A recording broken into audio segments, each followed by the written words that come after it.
पहले तो मैं जितने यहाँ चेहरे हैं, मैं यहाँ उपस्थित सभी चेहरों से बहुत वाकिफ हूँ।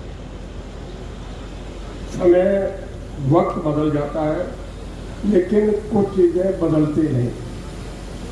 ये हमारे साथी वही है जो आज से 87 में भी मेरे साथ थे, आज से मेरे साथ है। मैं इनका कायल हूँ, इनका कोई जवाब नहीं है। आज हम सब ने मिलकर ये साबित कर दिया कि हम संघर्ष के स्वाभिमानी वो साथी हैं जो कभी जिंदगी में झुके नहीं, दबे नहीं। आज फिर हम यहाँ मजबूती से साथ खड़े। माफ करना, एक बार जब आदमी चुनाव हार जाता है तो उसके बाद घर बैठ जाता है। ना वोटर्स को पता होता, ना उसको पता होता कि मैं खाऊं।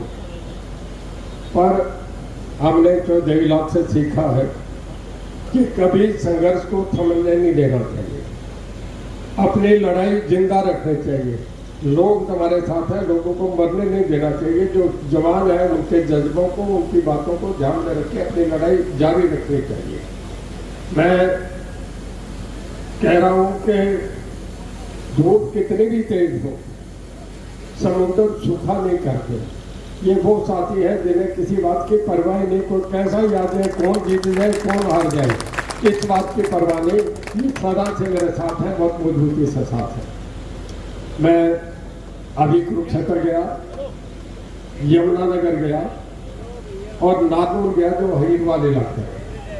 आप फेसबुक पे देखते रहे हैं। वो ऐसा इलाका है कि जब चुनाव ना तो देवीलाल ने लड़ा, ना मैं लड़ूंगा। पर उसके बाद भी मैं उन लोगों का समर्थन देखे कि 2-2, 3-3 हज़ार वर्कर वो फेसबुक पे चले थी, सब टीवी पे चला था, आप लोगों ने देखा था। बहुत लोग हर जगह उमड़ के आ रहे हैं, तो जो देवीलाल से प्यार है उनके किए हुए काम से प्यार है।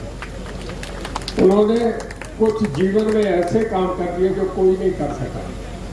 प्रिंसिपल साहब को समय नहीं मिला, नहीं तो मैं, ये बहुत विद्वान आदमी है, बहुत कुछ कहना चाह रहे थे। ये ठीक कह रहे हैं कि एक ब्रिटिश मीडिया ने ये लिखा था कि एक आदमी जिसको जानते नहीं क्या पढ़ा है, कितना पढ़ा है, पर जो गांव की तस्वीर उस आदमी ने देखी है, ऐसा हिंदुस्तान में कोई आदमी नहीं जो देवीलाल थे। कभी कोई काम कह देना, जितना रणजीत सिंह धर्म है उससे भी ज्यादा मेरा बेटा और पोता आपके लिए हाजिर रहेंगे। मीडिया का बहुत बड़ा रोल है। मैं जितने हमारे साथी हैं जो फेसबुक पे, ज्यादा से ज्यादा मेरे साथ फेसबुक पे जुड़े, जिनको नहीं है वो फोन करके नंबर सब पे है, 70 158 33 792। जिसपे नहीं है वो नोट करके मेरा पर्सनल नंबर दे रहा हूँ। और मेरे साथ मीडिया पे जुड़े, जितनी पोस्ट डले उसको हर एक को लाइक करें, शेयर करें, तो हमारा जो है लाखों लोगों में रोज हम क्या बोलते हैं वो जाएगा। अब आज की ये जो सभा है, ये मैं इसे छोटी सभा नहीं कहूँगा, ये पूरे हरियाणा की राजनीतिक जो चित्र है, मानचित्र है, उसका परिवर्तन करने का काम करेगी। इतनी बड़ी वर्कर्स मीटिंग कहीं भी नहीं होती। आज मैं कोई पार्टी में नहीं, मेरे पास कोई पद नहीं, उसके बाद भी इतनी कमिटेड फौज जो खड़ी है मेरे साथ, मैं कहता हूँ इससे बढ़िया कोई ज्यादा कमिटमेंट, इससे ज्यादा कोई किसी आदमी की प्रतिबद्धता कटिबद्धता नहीं हो सकती जो आज मैं आपके साथ देखा। और मैं आपको भरोसा विश्वास देता हूँ, परमात्मा को मान के चलता हूँ। जो भरोसा विश्वास से आज मेरे सामने बैठे, वो भरोसा विश्वास रणजीत सिंह आपका कायम रखेगा, ये मैं गारंटी देता हूँ। और अब जब अगली रैली करूंगा, अभी नहीं कोई कह रहा है कल करेगा, परसों करेगा, सितंबर में करेगा, देखिए करूंगा क्यों देवीलाल के नाम से। चाहे क्यों देवीलाल जयंती पे करूं, चाहे क्यों देवीलाल स्मृति दिवस करके करूं, कोई दिन लेके करूंगा।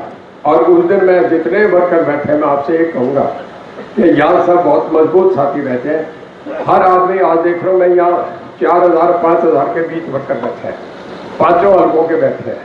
हर आदमी 10-10 आदमी लेके आएगा तो 50,000 आदमी तो यहाँ है जो सरसा जिले में आएंगे।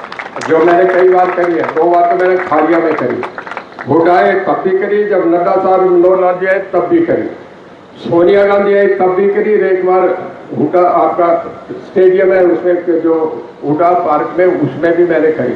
और एक बार जब माधवराव सिंह जी आए थे, वो तो ऐतिहासिक भीड़ थी, 1 लाख की भीड़ थी, जब मैंने नेहरू पार्क में करी थी। नए बच्चों को याद नहीं, साल में लड़ा था लोकसभा, हारे किस कारण से हारे वो आपको पता है। अगर परिवार सामने नहीं खड़ा था तो जीत गया था। वो परिवार का नुकसान ये हुआ कि यार रणजीत सिंह ने बोले तो देवलाल के 3 खड़े हो गए, बोले भाई ये ताऊ का नाश कर रहे। मैं लोगों के कमेंट बता रहा हूँ कि अगर ये खड़ा होता तो हम बैठे बनाते। अब ये 3 खड़े हो गए, बोले भाई आपस में लड़ रहे हैं, तो बोले फिर ये है कि भाई फिर कांग्रेस ही दे दो। अगर 3 नहीं होते तो रणजीत सिंह को 5,30,000 आए, मुझे तो 30,000 वोट चाहिए थे। मैं जीतता, सेंटर में कैबिनेट में सोचता, जैसे राव इंद्रजीत की है कि फरीदाबाद, गुड़गांव, रेवाड़ी, नागौर में उसकी चलती है। सरसा, फतेहाबाद, हिसार, जींद में रणजीत सिंह चौधरी होता, तुम्हारी चलती, तुम राज के खिलाफ। पर जो वक्त गया उसको गया, पर गए वक्त से सीख लेना चाहिए। मेरे ख्याल में आप मीडिया वाले बड़े होशियार होते हैं, आपने लोगों का मूड भी देखा, मेरा भी देखा।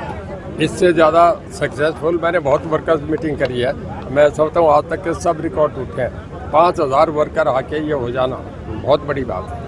पब्लिक आज भी आपके साथ है, हालांकि आप मंत्री नहीं हैं, कोई पद भी नहीं है आपके पास। मैं मंत्री था तब भी इतने मजबूती से नहीं थे जो आज मेरे साथ हैं। ये मैं इनका बहुत धन्यवाद करता हूँ और मैं बहुत कर्जदार हूँ। तो सर पूरे हरियाणा का दौरा करेंगे अब आप? सारे हरियाणा में जाऊँगा जी। अभी बीच को मेवाते हूँ, फिर पलवल रखूँगा, उसके बाद फिर भिवानी, पानीपत रखूँगा जी। अब तक कितने जिले कवर कर चुके हैं आप? मैं अब तक 4 जिले, हिसार, आपका कुरुक्षेत्र, नारनौल और यमुनानगर। सर एक राजनीतिक ये 5वां जिला है। राजनीतिक चर्चा चल रही है कि जिस तरीके से चौधरी रणजीत सिंह घूम रहे हैं, एक नया मोर्चा या पार्टी का गठन भी हो सकता है। कई चर्चाएं चलेंगे, इसके बिना कई और चर्चे भी चलेंगे। अभी देखेंगे, चर्चा चलने दो, चर्चों से ही कुछ निकल के आता है। तो बड़ा कार्यक्रम का आयोजन भी करेंगे? जिस दिन बड़ी सभा करूंगा उस दिन फैसला होगा। चौधरी रणजीत सिंह चौटाला का क्या मूड लग रहा है अब आने वाले समय में हरियाणा की राजनीति को? हालांकि 4 साल अभी बाकी है चुनाव को लेकर। अभी एक ये कि लोगों को एक पॉइंट पे इकट्ठे करके एक बड़ी सभा में लाऊं, वहां निर्णय करूं। सर 25 सितंबर को देवीलाल जी की उस दिन कुछ कार्यक्रम करने का, कोई बड़ी रैली या कोई कार्यक्रम? देखिए, मैंने बताया ना, या चौ देवीलाल जयंती पे या चौ देवीलाल स्मृति दिवस पे करूंगा चौ देवीलाल के नाम से। 1 साल से अधिक का समय हो गया है मौजूदा सरकार को, किस तरीके से देखते हैं? देखिए, सरकार अपना काम कर रही है। अभी नए मुख्यमंत्री आए हैं, थोड़ा सा उन्हें टाइम मिलेगा, काम करेंगे। ये तो जरूर सुना कि पब्लिक में थोड़ा सा मिलना जुलना तो उनका बहुत बेहतर हुआ है। विपक्ष लगातार कानून व्यवस्था पर बाकी आकलन बहुत बातों से होता है। शासन प्रणाली सबसे बड़ी बात है, वो कैसे चले इस पे होता है। सर विपक्ष लगातार कानून व्यवस्था पर सवाल उठा रहा है। हाँ, देखिए, विपक्ष का काम हमेशा होता है। राहुल गांधी जो ठीक कर दे उसको भी कहते हैं कि ये करो, तब ये विपक्ष का काम है, उससे जोरदार अपनी बात कहनी चाहिए। और मैं तो अभी इंडिपेंडेंट हूँ, मैं तो मेरे अपने लोगों को इकट्ठे करके कर रहा हूँ। मैं अभी इस लाइन में नहीं पढ़ता कि वो क्या कहते हैं। सर लेकिन राजनीतिक आपका जो समय है काफ़ी लंबा और एक्सपीरियंस है, क्या कहेंगे? कांग्रेस अभी तक अपना लीडर ऑफ अपोजिशन नहीं बना पाई है, अभी अपना संगठन मजबूत नहीं कर पाई है, जिलाध्यक्ष नहीं बना पाई। कर लेना चाहिए था। कांग्रेस बहुत पुरानी पार्टी है और एक सदा से एक नियम रहा है कि जब भी चुनाव हो जाता है विदिन 3 और 4 डेज, मतलब विदिन वीक लीडर का इलेक्शन हो जाता है, चाहे मुख्यमंत्री बने चाहे विरोधी दल का नेता बने। कर लेना चाहिए थे, ये समय से ज़्यादा लेट है। अब इसमें अब राहुल गांधी जी क्यों नहीं कर रहे, क्या है, ये तो वो जाने, उनकी पार्टी है। देश और प्रदेश की राजनीति किस तरह देखते हैं आप? देश और प्रदेश की राजनीति किस तरह देखते हैं आप? देखिए, जैसा आप देख रहे हैं ऐसे मैं देख रहा हूँ, ठीक चल रहा है। सर एक राज्यपाल रहे कई राज्यों के, सत्यपाल मलिक का निधन हुआ, लेकिन कोई राजकीय सम्मान नहीं किया गया, क्या मानते हैं आप? देखिए, उस पर बहुत लोगों ने अलग अलग चर्चा करें। ये सरकार उनके बीच की बात होती है, कौन गवर्नर है, वैसे तकरीबन होता है। अब क्यों नहीं हुआ इस बात पे मैं कुछ नहीं कह उसको।